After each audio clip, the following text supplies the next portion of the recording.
The Tiger tank's massive Maybach engine coughed once, sputtered, and fell silent in the pre-dawn darkness of December 17, 1944. SS-Obersturmbannführer Joachim Peiper slammed his fist against the turret hatch, the metallic clang echoing across the frozen Belgian countryside. From the driver's compartment below, Unterscharführer Weber's voice carried a note of barely controlled panic. Herr Obersturmbannführer, the fuel gauge reads empty. The reserve tank is also dry. Peiper climbed down from his command tank, his boots crunching on the frost-hardened soil. Around him stretched the most powerful armored spearhead the Wehrmacht had assembled for Operation Wacht am Rhein, the Ardennes offensive. 67 tanks, 149 half-tracks, and nearly 5,000 of Germany's most elite Waffen-SS soldiers sat motionless, paralyzed by empty fuel tanks. Through the morning mist, Peiper could see the abandoned American positions ahead at Honsfeld, a critical supply depot for the U.S. 99th Infantry Division. The Americans had fled so hastily that fires still burned in oil drums. Coffee remained hot in metal cups, and there, lined up like gifts from the gods of war, stood thousands upon thousands of jerry cans, the distinctive olive drab American fuel containers. Peiper approached the fuel dump almost reverently. His adjutant, Hauptsturmführer Hans Gruel, pried open one container and inhaled deeply. High-octane gasoline, Herr Obersturmbannführer. As his men began the frantic work of refueling their vehicles, Peiper walked among the stockpile, counting. The mathematics were staggering. 50,000 gallons, enough to fuel his entire Kampfgruppe for the push to the Meuse River, enough to potentially change the course of the offensive. The Americans had abandoned more fuel in this single depot than most German divisions had received in the past 6 months. But as Peiper stood among this bounty, watching his men pour American gasoline into German tanks, a crushing realization settled over him like the morning fog. If the Americans could afford to abandon such quantities, if they could leave behind what Germany would guard with entire divisions, then this war was already over. 6 months before Peiper's discovery at Honsfeld, in June 1944, Albert Speer, Hitler's Minister of Armaments and War Production, had presented the Führer with a report that should have ended all offensive operations immediately. Germany's synthetic fuel production, the lifeblood of the Wehrmacht, had been systematically destroyed by Allied bombing. The Luna Works, which had produced 175,000 tons of fuel in April, managed only 5,000 tons by September. The massive hydrogenation plants at Palitz, Blechemer, and Brux were operating at less than 10% capacity. The numbers told a story of inevitable defeat. In 1944, the United States produced 1.8 billion barrels of crude oil. Germany, including all synthetic production and captured Romanian fields, managed 33 million barrels, less than 2% of American production. The Third Reich was attempting to wage mechanized warfare with horse-drawn logistics, while America was drowning its armies in petroleum abundance. Major Friedrich Sommer of the Wehrmacht's Logistics Command had calculated that the Ardennes offensive would require 4.5 million gallons of fuel to reach Antwerp. Hitler allocated 5 million gallons, but only half was actually delivered due to transportation problems. The German High Command was betting the entire offensive on capturing enemy supplies, a strategy that revealed terminal weakness rather than strength. The Americans, meanwhile, had constructed the Pluto pipeline system across France and the Red Ball Express, a massive truck convoy system that delivered 12,500 tons of supplies daily to the front lines. By December 1944, American forces in Europe were consuming 1.2 million gallons of fuel per day while receiving 1.4 million gallons. They were accumulating reserves while fighting. Joachim Peiper was not a fool. At 29, he was one of the youngest regimental commanders in the Waffen-SS, holder of the Knight's Cross with oak leaves and swords, a veteran of the Eastern Front where he had learned that in modern warfare, fuel was more precious than ammunition. His Kampfgruppe had been designated the Schwerpunkt, the decisive point of the entire Ardennes offensive. On December 14th, 2 days before the offensive began, Peiper attended the final briefing at Tondorf. General Sepp Dietrich, commanding the 6th SS Panzer Army, was blunt. "You will have enough fuel to reach the Meuse if you capture American supplies." The fuel allocation for Kampfgruppe Peiper was 31,000 gallons, enough for 50 miles of combat operations. The distance to the Meuse was 65 miles. The mathematics of failure were built into the plan from the beginning. As his column prepared to advance on December 16th, Peiper issued strict orders. Tanks would operate in single file to conserve fuel. Engines would be shut off during any halt longer than 5 minutes, and the capture of American fuel dumps was priority one, above even tactical objectives. The contrast with American operations could not have been starker. That same morning, Captain James Rose of the U.S. 743rd Tank Battalion, stationed just 20 miles from Peiper's starting position, recorded in his unit diary, "Received fuel resupply, 8,000 gallons. Third delivery this week. Storage tanks already at capacity, December 16, 1944, 0530 hours." The German artillery barrage that opened Operation Wacht am Rhein used more ammunition in 2 hours than the Wehrmacht had allocated for entire operations earlier in the war. But even this impressive display masked critical shortages. Peiper's column began moving at 7 a.m., already behind schedule. The roads, which on German maps appeared as highways, were narrow country lanes, many unpaved. Within hours, traffic jams developed as vehicles designed for the Russian steppes struggled through the Ardennes Forest. At Landshut, Peiper's first objective, they encountered unexpected resistance from a single American intelligence and reconnaissance platoon, 18 men who held up the most powerful German armored column for nearly 10 hours. During the delay, Peiper's vehicles sat idling, burning precious fuel. When they finally broke through and reached Honsfeld at dawn on December 17th, Peiper's column had covered 20 miles and consumed 40% of their fuel. At this rate, they would run dry before reaching the halfway point to the Meuse. The American supply depot at Honsfeld was not even a primary facility. It was a forward supply point for the 99th Infantry Division, what the U.S. Army classified as a Class IIIB depot, a temporary fuel station. Yet what Peiper found there exceeded the monthly fuel allocation for an entire German panzer division. Hauptsturmführer Hans Gruhel later testified, "We found pyramids of jerry cans, each containing 5 gallons of gasoline. They were stacked 3 meters high, extending for perhaps 200 meters. The Americans had not even attempted to destroy them. The captured fuel was high-octane aviation gasoline mixed with motor fuel, 80 octane or higher. German vehicles, especially the temperamental Maybach engines in the Tiger tanks, were designed for 74-octane fuel. The American gasoline was actually too good, causing engine problems in several German vehicles. As Peiper's men refueled, they made more disturbing discoveries. Sergeant Wilhelm Hoffmann found shipping manifests in the depot office.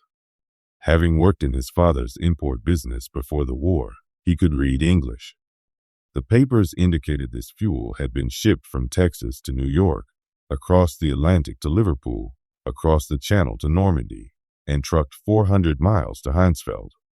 The journey of over 6,000 miles had taken less than 6 weeks. "I showed the papers to Obersturmbannführer Peiper," Hoffmann recalled in a 1976 interview. "He read them twice, then crumpled them up. He said nothing, but his face went pale. We both understood what this meant." Private Ernst Kara found a stack of Stars and Stripes newspapers dated December 15th, just 2 days old. The headline celebrated the opening of a new fuel pipeline from Cherbourg to Verdun, capable of delivering 300,000 gallons per day. A single pipeline delivering more fuel daily than Kampfgruppe Peiper would use in the entire offensive. To comprehend the shock of Peiper's discovery, one must understand Germany's fuel situation by late 1944. Since May, Allied bombing had reduced synthetic fuel production by 90%. The Luftwaffe was grounding aircraft for lack of aviation fuel. Pilot training had been cut from 250 flight hours to 60 hours. The German Navy's surface fleet had effectively ceased operations. U-boats were fitted with snorkels to conserve diesel by running on batteries longer. On the home front, German civilians had not seen private automobile traffic since 1942.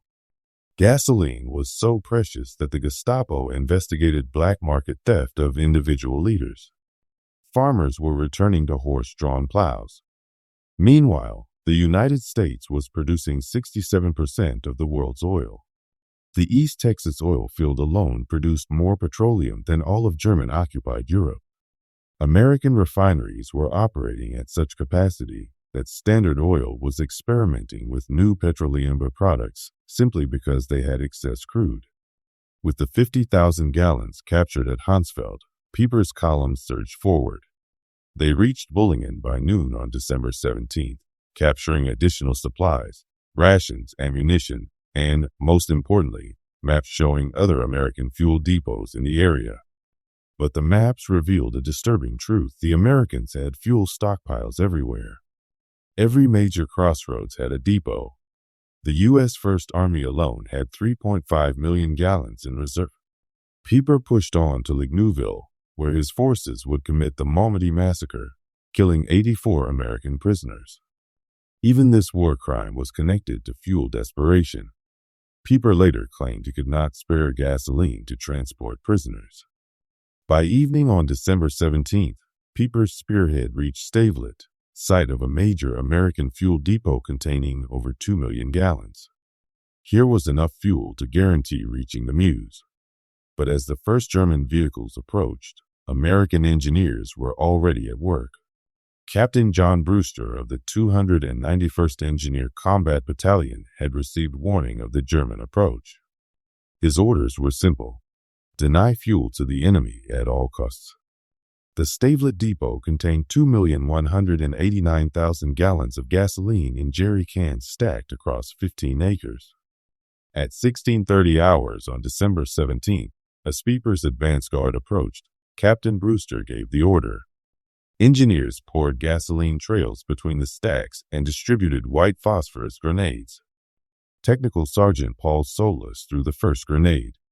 The explosion was immediate and tremendous, he recalled. A wall of fire shot up maybe 100 feet. Within minutes, the entire depot was an inferno. Peiper's lead tanks arrived to find a pillar of black smoke rising 1,000 feet into the sky. The fire would burn for 3 days, consuming enough fuel to have powered Peiper's entire division to Antwerp and back. Unterscharführer Weber described the scene. The Obersturmbannführer stood on his tank turret watching the flames. He said nothing for perhaps 5 minutes. Then he climbed down and told me, "They can afford to burn 2 million gallons to deny them to us. What are we doing here?" Across the Ardennes, American engineers were destroying fuel dumps rather than risk capture. At Trois Ponts, 1.1 million gallons burned. At Spa, 2.5 million gallons were destroyed. In total, Americans deliberately destroyed over 8 million gallons during the first week, more than Germany had allocated for the entire operation. The ability to casually destroy millions of gallons was rooted in a supply system beyond German comprehension. The Red Ball Express had delivered 412,000 tons of supplies using 6,000 trucks operating around the clock. Each truck consumed 40 gallons daily. The operation itself burned more fuel than German Army Group B received monthly. By December 1944, the Motor Transport Service employed 230 truck companies operating on color-coded routes. The system delivered 20,000 tons of supplies daily, including 3,000 tons of fuel. Colonel James Snyder, Chief Logistics Officer for First Army, recorded on December 18th. Fuel receipts yesterday, 1,847,000 gallons. Fuel issued, 1,623,000 gallons. Net gain to reserves, 224,000 gallons. The pipeline system was even more impressive. Operation Pluto had laid pipes across the English Channel, pumping 1 million gallons daily from Britain. A network of pipelines extended inland. The Cherbourg-Paris line delivered 800,000 gallons daily. The Seine line moved 650,000 gallons. By December 1944, Allied forces in Northwest Europe were consuming 7.5 million gallons daily while receiving 8.2 million gallons. They were building reserves during offensive operations as Peiper pushed deeper into Belgium on December 18th. The impossibility of the German position became clear. At Trois Ponts, they captured another depot, 5,000 gallons consumed in 3 hours of combat. Tiger tanks consumed 2.5 gallons per mile in battle. Panthers burned 1.5 gallons per mile. In the difficult Ardennes terrain, consumption increased by 40%. Hauptmann Otto Dingler, maintenance officer for the 1st SS Panzer Regiment, recorded, "By noon on December 18th, we had consumed 67,000 gallons since the offensive began. We had captured perhaps 55,000 gallons. We were operating at a deficit." The Americans, monitoring German radio traffic through ultra-intercepts, knew Peiper's fuel situation. General Carney Hodges ordered all units. Enemy critically short of fuel. Destroy all gasoline stocks threatened recapture. That same day, American C-47s flew 316 sorties delivering supplies to besieged Bastogne, including 160,000 gallons of fuel. Americans were flying more fuel to a surrounded garrison than Peiper's entire Kampfgruppe possessed. By December 19th, as Peiper's forces engaged defenders at Stoumont, the fuel crisis had become critical. Tanks were being abandoned with empty fuel tanks rather than from battle damage. Peiper consolidated his remaining fuel, perhaps 8,000 gallons, enough for one engagement or retreat, but not both. Meanwhile, Allied planners were preparing for January operations. Brigadier General Maurice Gilland requested 245 million gallons for the coming month. The request was approved without discussion. The contrast extended beyond quantity. American vehicles were standardized for efficiency. Sherman tanks consumed 0.8 gallons per mile versus the Tiger's 2.5. American trucks got 8 miles per gallon fully loaded. Parts were interchangeable, maintenance simplified. German forces operated a bewildering array of captured and manufactured vehicles with different requirements. French tanks needed different oil than German Panthers. Soviet trucks required different parts than German Opels. Each complication multiplied logistical difficulties.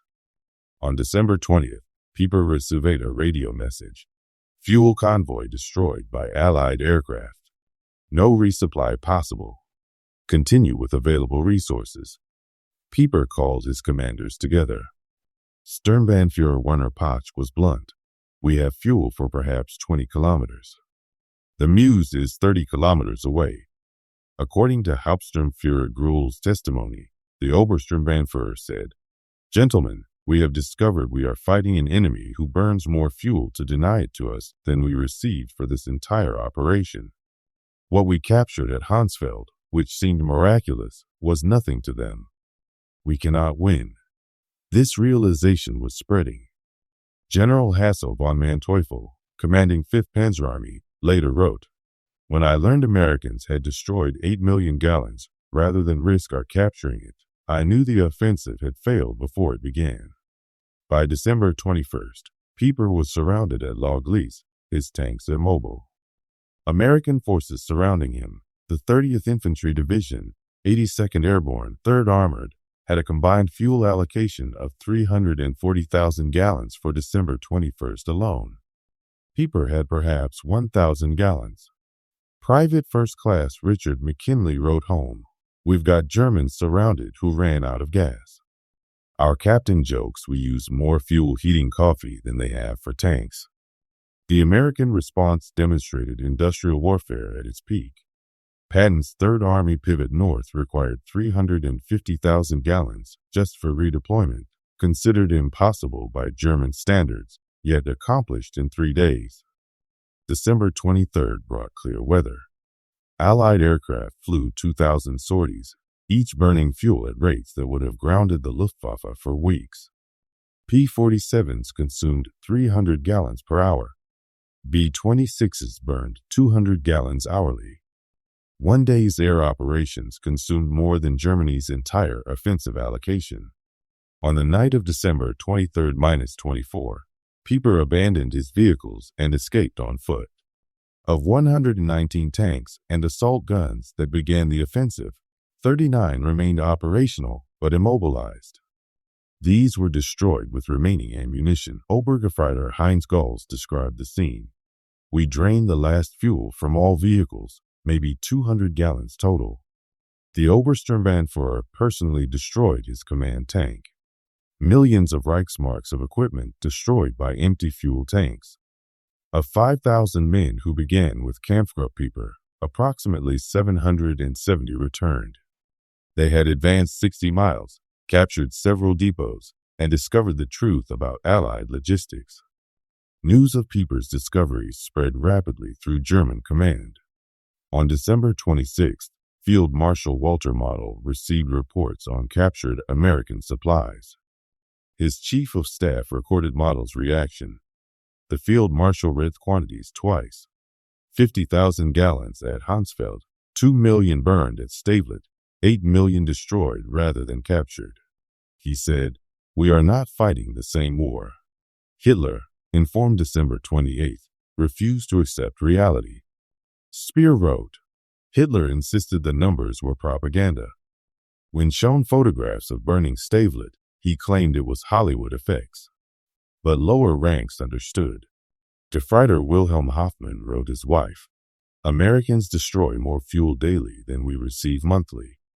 They drive tanks like we march. This war is lost." The fuel crisis was symptomatic of a larger truth. By 1944, America produced 50% of world manufacturing, a new aircraft every 5 minutes, a ship daily, a tank every 7 minutes. Petroleum production statistics were overwhelming. United States, 1.8 billion barrels Soviet Union, 110 million barrels Germany, including synthetic, 33 million barrels Japan, 2.6 million barrels. The Axis combined produced less than 2% of American petroleum. Every major German offensive after 1942 had been constrained by fuel. Every American offensive was supported by abundance German planners couldn't conceive. German prisoners from the Ardennes were more shocked by American waste than firepower. Seeing GIs discard half-eaten rations or use gasoline for heating shattered morale more than artillery. Obergefreiter Karl Requiem told interrogators, "We knew your production numbers abstractly, but seeing soldiers waste more than we possessed made them real.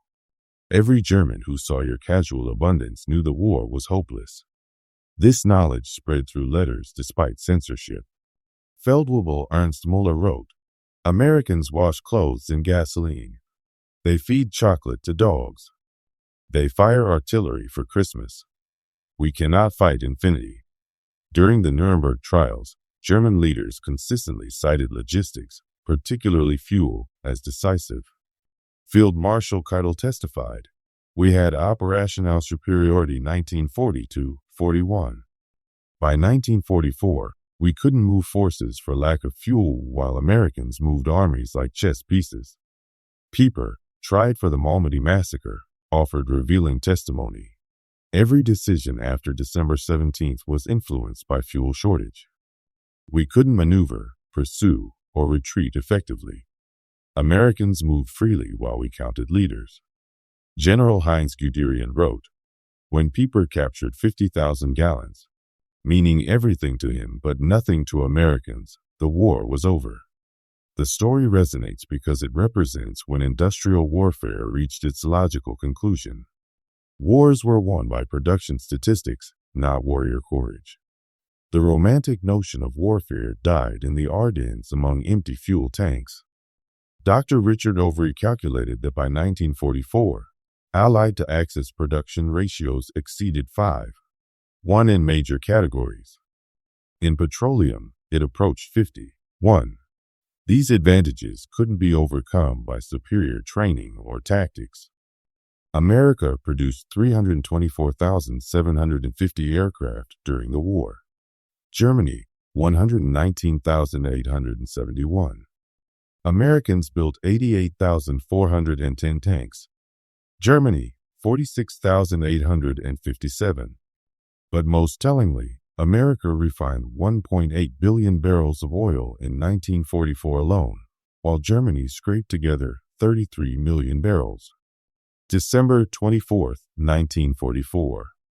As Peiper's men slipped through American lines on foot, abandoning 39 tanks, 70 half-tracks, and 177 other vehicles, the magnitude crystallized. They had captured 50,000 gallons, seemingly miraculous, only to learn it was meaningless to an enemy who could burn millions. Unterscharführer Weber reflected in 1975. That morning at Honsfeld, finding American fuel, we celebrated like winning the lottery. By evening, learning about stavelet burning, we understood we'd already lost. Americans had so much they could destroy what we died to possess. The 50,000 gallons was less than a single American armored division consumed in 2 days, less than the Red Ball Express burned in 3 hours, a rounding error in Allied daily consumption. Major General J. Lawton Collins later wrote, Germans' desperate attempts to capture fuel revealed their miscalculation. They assumed we valued fuel as they did as irreplaceable. They couldn't comprehend we had so much we could burn millions rather than risk tactical disadvantage. Operation Walk am Rhein failed through the immutable mathematics of industrial warfare. The offensive consumed approximately 2.8 million gallons, 40% from their allocation, the difference from captured supplies. During the same period, Americans consumed 267 million gallons, nearly 100 times more. The Wehrmacht lost 100,000 men, 800 tanks, 1,000 aircraft. But most devastating was the loss of illusions. Every German witnessing American abundance understood Germany wasn't fighting a war, but participating in its own execution. Joachim Peiper survived, imprisoned until 1956 for war crimes. On July 14, 1976, he was murdered at his French home by unknown assailants. But in 1967, he told historian Henry Lehman, finding that depot was the worst thing. If we'd run out earlier, we might have retreated with dignity. Instead, we discovered Americans had oceans while we had drops. We discovered impossibility. Thelison extends beyond World War II. In industrial warfare, logistics supersedes tactics. Production overwhelms courage. Abundance defeats dedication. The German soldier of 1944 was arguably better trained and more experienced. It didn't matter. Americans were backed by an industrial machine that could waste more than Germany could produce. This truth was encoded in every jerry can at Honsfeld, every gallon burned at Stavelet, every pipeline across France. Wars between industrial powers would be won by factories and refineries, not brilliant generals. Today, Peiper's Tiger tank sits in L'Eglisse's museum, still positioned where it ran out of fuel on December 23, 1944. The fuel gauge reads empty, a monument to when tactical excellence met logistical reality and lost. Visitors ask why such powerful tanks were abandoned.